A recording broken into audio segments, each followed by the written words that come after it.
Hoje a gente vai falar sobre uma parada que você provavelmente nunca ouviu falar na sua vida, a não sei que você seja um cracudo de internet, né? Um cara que realmente é fixado em pesquisar sobre história de política e tal, que é essa ideologia chamada nazi-maoísmo, né? Que é uma ideologia que ela surge na Itália após a Segunda Guerra, que foi um período para a Itália onde tinha muita confusão política, né? Tinha muitos grupos extremistas, tanto de direita quanto de esquerda, atacando o governo, e o governo tentando se manter meio que no meio termo, e não ser completamente um extremismo de direita, mas não ser uma parada de esquerda.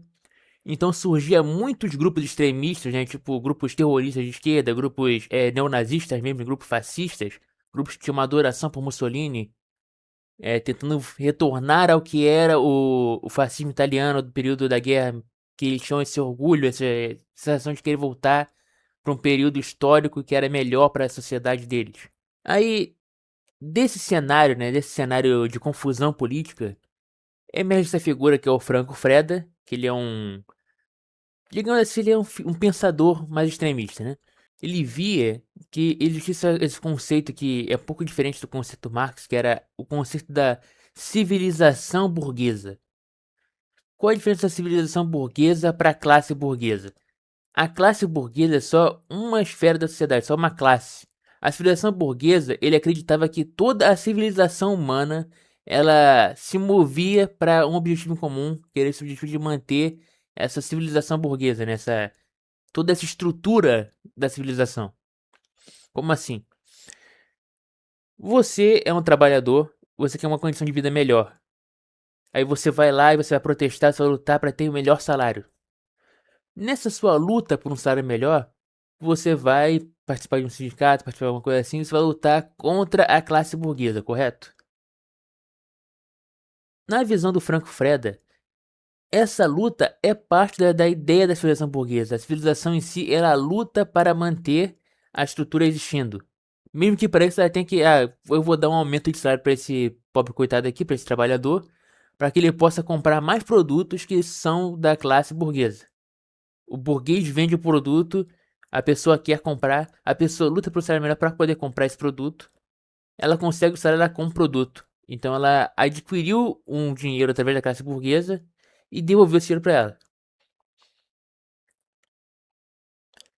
Aí o Franco Freda ele argumenta que até mesmo dentro de sociedades comunistas, né, como por exemplo era na União Soviética, a União Soviética o pessoal ia lá, eles tomavam o poder, faziam todo aquele negócio, mas ainda assim existia essa escala de produção, né?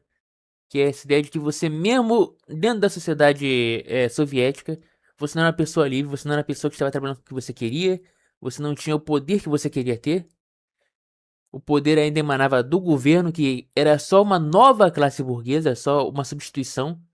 Ao invés de acabar com essa estrutura, ele só criava uma nova que era semelhante. Aí o Franco Freda, ele nunca se considerou como um maoísta, né? Ele, tipo, ele criou todas essas ideias. E essas ideias serviram para um movimento que era a luta do povo, né? O Lotta di Popolo, um italiano, desculpa, um italiano horrível, né? Mas existia esse grupo na Itália que eles sim se consideravam como dessa ideologia. Eles pegaram as ideias do Franco Freda e decidiram aplicar elas, né? E qual é de fato a ideologia do nazimaoísmo? O que, que eles queriam realmente implementar? Qual era a ideia? A ideia é que eles queriam fazer uma sociedade meio que comunista, mas seria um comunismo tão excessivo que seria um Estado praticamente onipotente. Frank Frederick tinha essa visão meio platonista, né? De que existia um estado ideal que era um estado inalcançável, um estado de situação perfeita que você teria que buscar alcançar. Não é o estado só o governo que existe, não é um estado baseado num governo que já tenha existido ou que possa existir. É uma ideia quase de que uma inversão do paraíso na Terra. É um estado que ele faz tudo por você, ele decide qual profissão você vai seguir, porque é a melhor pra você, é a profissão que você vai gostar de seguir, é uma profissão que você vai se encaixar perfeitamente. As lideranças, né, a hierarquia, são pessoas que estão lá porque devem estar, pessoas que sabem como trabalhar, como liderar esse governo. E aí eles criariam cidades específicas, e dentro dessa cidade seria só um tipo de escala de produção, você seria só um produtor agrícola, você seria só um trabalhador de fábrica. A cidade só teria pessoas que seriam dessa profissão, desse ramo, dessa área. Aí toda essa área seria usada para a produção desse meio de produção específico, desse produto, desse serviço específico. Aí você percebe que não, pô, isso aqui é um pouco extremista demais, isso aqui é uma parada impossível de ser alcançada. E realmente era, porque a ideia toda do movimento como um todo, né? Essa é uma parada que é impossível, essa é uma parada que você, pelo próprio nome, que não faz nenhum sentido, que é você tentar criar uma parada perfeita, uma ideia de uma ideologia que é impossível dela falhar.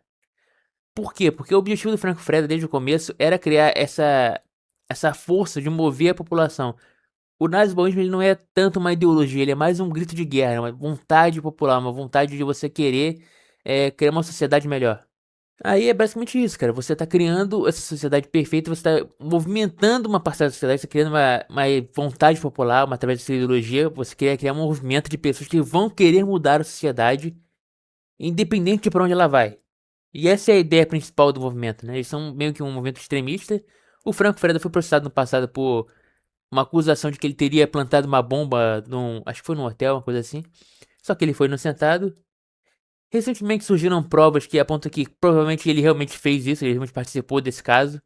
Mas como na Itália existe uma lei que se você já foi julgado, você não pode ser julgado de novo pelo mesmo crime, então ele tá livre, leve e solto. Recentemente ele tá com uns 85 anos já, né? Então ele é dono de uma editora de livros, ele é um cara mais calmo, né? Ele tá vivendo uma vida mais tranquila. Com exceção de um certo caso recente onde extremistas de direita estavam se reunindo dentro da editora dele para fazer discussões políticas, né?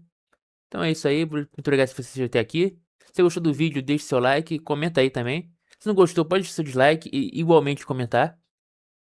Por favor, considere se inscrever no canal. Aqui em cima a gente tem um QR Code para fazer doações pro canal. É isso aí então, muito obrigado quem assistiu até aqui. Valeu, falou, fui.